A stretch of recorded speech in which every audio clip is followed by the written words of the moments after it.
আসসালামু আলাইকুম, বিসমিল্লাহির রহমানির রহিম।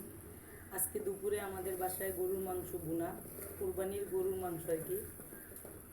কোরবানির গরুর মাংস বোনা করতেছি আমি। এটার ভিতরে কোনো বাড়তি কোনো মশলা দিই নেই, শুধু আদা, রসুন, জিরা বাটা, দইনা গুঁড়া, হলুদ, মরিচ, এই অল্প মশলা দিয়ে কোরবানির মাংসটা রান্না করে খেতে আমার কাছে খুব ভালো লাগে।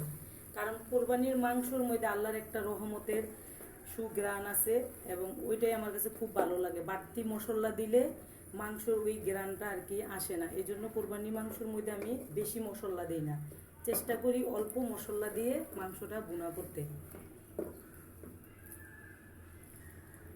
এই যে দেখেন কালারটা কি সুন্দর আসছে, মাশাআল্লাহ।